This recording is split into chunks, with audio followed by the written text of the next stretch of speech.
برادران ملت اسلامیہ، السلام علیکم ورحمۃ اللہ وبرکاتہ۔ الحمدللہ الحنان المنان الذي خلق الانسان وعلمه البيان، والصلاة والسلام على رسوله سید الانس والجان وعلى آلہ واصحابہ ذوی الخیر والاحسان، اما بعد فاعوذ باللہ من الشیطان الرجیم، بسم اللہ الرحمن الرحیم۔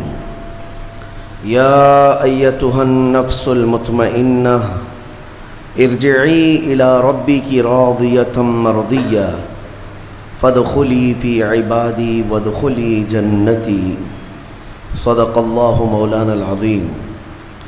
بارگاہ رسالت معاب صلی اللہ تعالی علیہ وسلم میں درود پاک کا ہدیہ پیش کریں۔ اللہم صلی علی سیدنا و مولانا محمد معدن الجود والکرم وآلہ واصحابہ الکرام وابنہ الکریم وبارک وسلم صلاة دائمة سرمدا ابدا۔ عزیزان گرامی وقار، رمضان المبارک کا پہلا جمعہ ہے۔ اللہ عز و جل اس کی سعادتیں، اس کی برکتیں ہم سب کو نصیب فرمائے۔ رمضان کے آتے ہی ہر مومن کا ایک ریہرسل شروع ہوتا ہے، ایک تربیت کا خاص وقت ہے رمضان، کیونکہ قرآن میں رب تعالیٰ نے فرمایا یا ایھا الذین آمنوا کتب علیکم الصیام کما کتب علی الذین من قبلکم لعلکم تتقون، اے ایمان والو تم پر روزے فرض کیے گئے جیسے کہ پہلے والوں پر بھی فرض کیے گئے تھے۔ وجہ کیا ہے؟ لعلکم تتقون، تاکہ تمہیں پرہیزگاری حاصل ہو، تاکہ تم تقوی والے ہو جاؤ۔ تقوی اور پرہیزگاری یہ اتنی ضروری ہے تمہارے لیے کہ جس کے لیے ایک مہینہ پوری تمہاری تربیت کرائی جا رہی ہے۔ یہ تقوی کیا چیز ہے؟ میں آپ سے اگر کہوں کہ یہ بنیاد ہے تمام اعمال کی، تقوی جو بھی عمل کریں آپ، تقوی جو ہے یہ بنیاد ہے۔ تقوی کا مطلب ہے اللہ کا خوف، اللہ کا خوف، یا جو بھی عمل کرتا ہو وہ صرف اللہ کے لیے کرتا ہو، یہ تقوی ہے۔ اور یہ ہر عمل کے لیے ضروری ہے، ہر عمل کے لیے۔ نماز میں تقوی ضروری ہے، روزے میں تقوی ضروری ہے، حج میں تقوی ضروری ہے۔ آپ دیکھیں حج کا سفر جب کرنا ہو تو رب تعالیٰ نے فرمایا وَتَزَوَّدُوا، توشہ ساتھ میں لے لینا۔ سفر پر جا رہے ہو حج کے لیے، ساز و سامان توشہ ساتھ میں لے لینا، لیکن ساتھ میں ہی کون سا توشہ اچھا ہے؟ یعنی روٹی، سالن، چاول یہ توشہ، کپڑے لتے، حاجات یہ توشہ؟ خود رب تعالیٰ فرماتا ہے فَإِنَّ خَيْرَ الزَّادِ تَقْوَى، سب سے بہترین توشہ تقوی ہے۔ یہ تقوی کی ہر جگہ پر اللہ تبارک و تعالیٰ نے تاکید فرمائی۔ اب میں آپ کو بتاتا ہوں یہ رمضان المبارک جو ایک مہینہ تمہیں تربیت کے راستے سے گزارا جاتا ہے، کس وجہ سے؟ تاکہ تمہارے دلوں میں تقوی آئے، تقوی۔ اور تقوی کی سب سے پہلی جو تربیت ہوتی ہے، صوفیہ اکرام کے پاس جب کبھی کوئی طالب جاتا تھا مرید ہونے کے لیے یا خلافت لینے کے لیے، پہلے کا دور ایسا تھا کہ اولیاء اکرام سب سے پہلے اسے اپنی خانقاہ میں رکھ کر کے بھوکا اور پیاسا رکھتے تھے، کہ بھوک کو برداشت کرنا اور پیاس کو برداشت کرنا اگر تیری عادت بن گئی تو تقوی یوں ہی آ جائے گا۔ سید آل رسول مارہروی رحمۃ اللہ تعالیٰ علیہ، مارہرہ کے بڑے پائے کے بزرگ ہیں، اعلیٰ حضرت کے پیر مرشد، ان کے پاس ایک صاحب آئے، ایک مولانا صاحب آئے خلافت لینے کے لیے۔ شام کے وقت تو پہنچے، سیدھے آتے ہی کہا کہ حضور آپ اپنی خلافت وغیرہ مجھے دے دیجئے۔ تو اس وقت ایسے بالکل بٹ نہیں رہی ہوتی تھی۔ آپ نے کہا آپ آج تو آئے ہیں، مہمان ہیں ہمارے ہاں، رک جائیے خانقاہ میں، کل کو بات کریں گے، رات ہو چکی۔ اور حضرت نے اپنے خادم سے کہا مولانا کی اچھی خاطر تواضع کرو۔ رات کو ان کو ایک کمرے میں رکایا گیا اور ان کو خوب مچھلی کھلائی گئی۔ حضرت کا حکم تھا کہ انہیں مچھلی پیٹ بھر کر کے کھلائیں لیکن پانی مت دینا. اور ایک خاص قسم کی وہاں پر مچھلی ملتی ہے اتر پردیش میں، وہ مچھلی کھلائی گئی. جب پیٹ بھر کر کے مولانا صاحب نے مچھلی کھائی تو خادم صاحب نے باہر سے دروازہ بند کر لیا، کمرے میں انہیں اندر چھوڑ کر باہر چلے گئے. وہ اندر سے پکارتے رہے پانی تو دے دیجئے، کھانا کھا لیا پانی تو دے دیجئے. کوئی سننے والا ہی نہیں تھا. وہ پانی کرتے کرتے کرتے اندر سے چیختے رہے، چلاتے رہے، اور پھر جو ہے ان کی آنکھیں بڑی ہو گئی تھیں پیاس کی شدت کی وجہ سے. ظاہر سی بات ہے مچھلی کے بعد بہت تیز پیاس لگتی ہے، کیونکہ مچھلی باہر بھی پانی میں رہتی ہے، اندر بھی اسے پانی کی ضرورت ہوتی ہے. تو وہ چیختے رہے یہاں تک کہ اب برا بھلا کہنا بھی شروع کر دیا. میں نے ان کی بڑی تعریف سنی تھی لیکن مہمانوں کے ساتھ ایسی بدتمیزی، ایسا سلوک. رات بھر وہ تڑپتے رہ گئے. صبح کو جو ہے نڈھال پڑے تھے زمین پر، فجر سے پہلے دروازہ کھولا گیا. انہوں نے آؤ دیکھا نہ تاؤ، خادم کا جبہ پکڑ کر کھینچا اور لڑنے پر آ گئے ہیں. تماچے لگائے. کہا کہ یہ کوئی شرافت ہے، یہ کوئی تہذیب ہے؟ اس طرح سے کھانا کھلا کر مہمان کو بغیر پانی کے بند کر کے چلے جاتے ہو. تو حضرت اس وقت آ گئے. حضور آل رسول رحمۃ اللہ تعالی علیہ قریب آئے، پوچھا کیا بات ہے؟ کہا آپ نے ایسا ایسا ہمارے ساتھ سلوک کیا. کہا اب آپ کو پانی دے دیا جائے گا لیکن اب خلافت نہیں دی جائے گی، اس لیے کہ پانی کی پیاس برداشت نہ کر سکے اسے تقویٰ نہیں، اور تقویٰ نہیں تو خلافت کس بات کی؟ تقویٰ کئی چیزوں سے رک جانے کا نام ہے. حضرت عمر فاروق رضی اللہ تعالیٰ عنہ سے پوچھا گیا تقویٰ کیا چیز ہے؟ تو آپ فرماتے ہیں کہ یوں سمجھو کہ ایک راستہ ہے جس میں دائیں جانب بھی کانٹے ہیں، بائیں جانب بھی کانٹے ہیں، سامنے تمہاری منزل ہے. دونوں راستوں سے کانٹوں سے اپنے جسم کو بلکہ اپنے کپڑوں کو بچا کر کے نکل جانا، یہی تقویٰ ہے. اور رسول پاک صلی اللہ تعالیٰ علیہ وسلم کی ایک حدیث پاک، الحلال بین والحرام بین، فرمایا حلال بھی واضح ہے، حرام بھی واضح ہے. کیا چیز حلال ہے یہ بھی پتہ ہے آپ کو، کیا چیز حرام ہے یہ بھی پتہ ہے.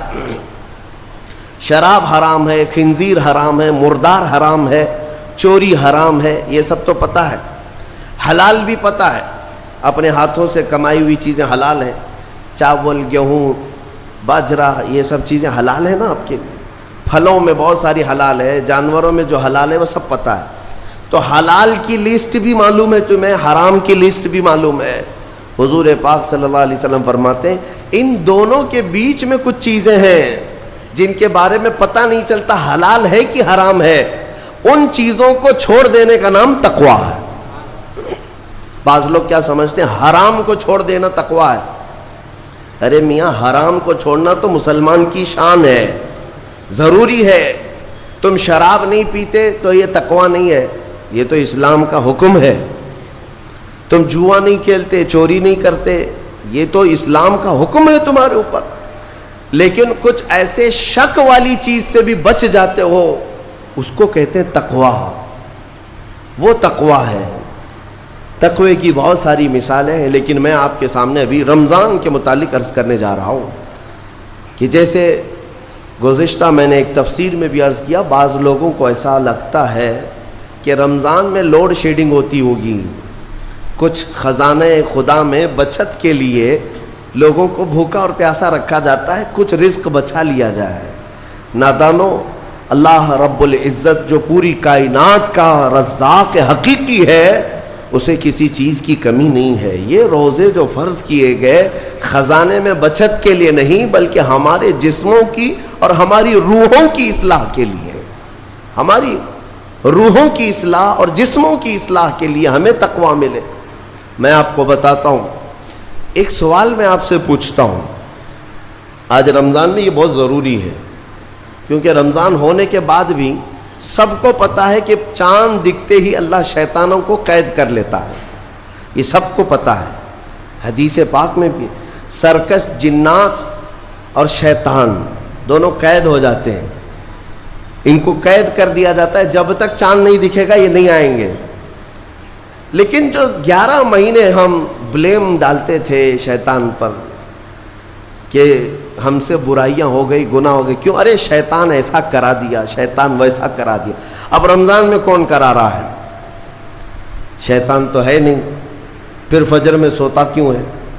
بغیر نماز پڑھے ٹانگ پھیلائے ویسی نماز قضا کر رہے، کون سا شیطان تمہیں سلایا؟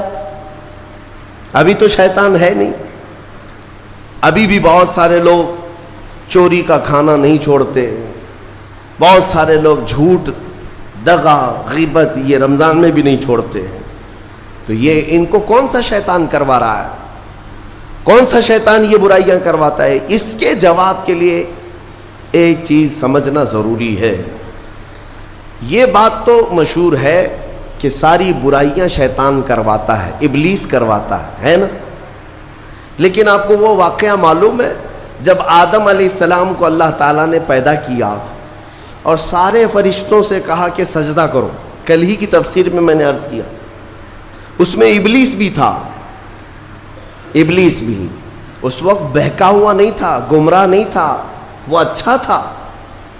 ابلیس تو بہت عبادت کرنے والا تھا اللہ تعالیٰ کی، تو اس نے اللہ کے حکم کو ٹال کر آدم کو سجدہ نہیں کیا، غرور میں کھڑا رہا، نافرمانی کیا۔ تو اب میں یہ سوال کرتا ہوں کہ ہر ایک کو گمراہ کرنے والا شیطان ہے، تو شیطان کو کس نے گمراہ کیا تھا؟ اس کو کس نے روکا سجدہ مت کرنا آدم کو؟ کوئی ہے بہکانے والا؟ ارے وہ تو پہلا ابلیس ہے، اس سے پہلے تو کوئی ابلیس تھا ہی نہیں، اس سے پہلے تو کوئی شیطان تھا ہی نہیں۔ شیطان کو کس نے روکا کہ تو بڑا ہے، تو بلند ذات والا ہے، آدم مٹی سے بنا ہے؟ یہ خیال کس نے ڈالا؟ کون سا شیطان تھا اس سے پہلے؟ یہی بات سمجھنے کی ہے۔ محدثین نے مفسرین نے فرمایا ابلیس کو جس چیز نے سجدہ کرنے سے روکا وہ نفس امارہ ہے، وہ نفس ہے جو آج بھی تمہارے ساتھ ہے۔ ہاں شیطان تو قید ہو جاتا ہے رمضان کے شروع ہوتے ہی، لیکن نفس تو ساتھ میں رہتا ہے۔ اب پتہ چلا کہ رمضان میں جو کچھ بھی غلطیاں یا کوتاہیاں یا گناہ کچھ لوگوں سے سرزد ہوتے ہیں تو یہ نفس کے پجاری ہیں، نفس ان کے ساتھ ہے، یہ نفس کی غلامی میں آ گئے اور نفس کے شکار ہو گئے۔ اسی لیے قرآن میں اللہ تعالیٰ نے اپنے رسول سے بھی یہ فرمایا اَرَأَيْتَ مَنِ اتَّخَذَ إِلَٰهَهُ هَوَاهُ أَفَأَنْتَ تَكُونُ عَلَيْهِ وَكِيلًا۔ اے رسول کیا آپ نہیں دیکھتے کچھ لوگ ایسے ہیں جنہوں نے اپنے نفسانی خواہشات کو اپنا خدا بنا لیا ہے، اپنی خواہشات کو اپنا خدا بنا لیا ہے۔ اے رسول کیا آپ ایسوں کی سفارش کریں گے، ایسے لوگوں کی وکالت کریں گے؟ یعنی رب تبارک و تعالیٰ نے فرمایا کچھ لوگ وہ ہیں جو اپنی خواہشات کی پوجا میں ہیں۔ کیا مطلب خواہشات کی پوجا؟ کیا مطلب ہے اپنے خواہشات کے پیچھے چلنا؟ مطلب یہی ہے کہ جو دل میں آیا اس بندے نے یہ سوچ لیا اسے کرنا ہی ہے مجھے، یہ خواہشات کے پیچھے چل رہا ہے۔ ہاں تمہیں آرام کی فکر ہوئی، تم نے خدا کے فرمان کو ٹال دیا لیکن اپنی نفس کی سن لیا۔ اللہ تبارک و تعالیٰ کا حکم کچھ اور ہے لیکن تمہاری طبیعت کچھ اور چاہ رہی ہے۔ رب تبارک و تعالیٰ کا حکم تھا صبح صبح تمہیں اپنے گھر بلا رہا تھا لیکن تم نے اس کی نہیں سنی، اپنے من کی سنی، اپنے نفس کی۔ تو یہی تو ہوا نفس کی پوجا، یہی ہے نفس کی عبادت، نفس کی پرستش، جس کو قرآن میں کہا گیا ہے کہ کچھ لوگ ایسے ہیں جنہوں نے اپنی خواہشات کو خدا بنا لیا ہے۔ یہ نفس امارہ جس کے بھی اوپر حاوی ہو جاتا ہے، اچھے اچھوں کو یہ ان کا تقوی بھسم کر دیتا ہے، ایمان سے بھی دور کر جاتا ہے۔ اس لیے میرے عزیزو میں جو عرض کرنے جا رہا ہوں وہ یہ ہے کہ ہمارے لیے زندگی میں سب سے بڑا چیلنج اپنے نفس امارہ سے لڑنا۔ آپ کو پتہ ہے رسول پاک صلی اللہ تعالیٰ علیہ وسلم ایک جہاد سے جب واپس مدینے تشریف لا رہے تھے، وہ جہاد بہت سخت تھا، صحابہ زخمی تھے، بہت گھماسان کی لڑائی ہوئی تھی، لیکن جب واپس مدینے آ رہے تھے تو میرے آقا نے ایک جملہ فرمایا تھا، رجعنا من الجہاد الاصغر الى الجہاد الاکبر، اے میرے صحابہ ہم چھوٹے جہاد سے بڑے جہاد کی طرف جا رہے ہیں۔ صحابہ نے پوچھا اس سے بڑا جہاد اب کون سا ہے یا رسول اللہ؟ میرے آقا صلی اللہ علیہ وسلم فرماتے ہیں، اے میرے صحابہ اپنے نفس سے لڑنا اب یہ بڑا جہاد ہے، نفس سے لڑنا بڑا جہاد ہے۔ میرے عزیزو، یہ خواہشات کو ہی ختم کرنا ہو، اس نفس کو اگر کنٹرول میں لانا ہو تو کیا کرو گے؟ نفس امارہ سب کے پاس ہے۔ قرآن میں مولا فرماتا ہے وَمَا أُبَرِّئُ نَفْسِي إِنَّ النَّفْسَ لَأَمَّارَةٌ بِالسُّوءِ إِلَّا مَا رَحِمَ رَبِّي، کوئی اپنے نفس سے بچ نہیں پائے گا سوائے وہ شخص جس پر میرا رب رحم فرمائے۔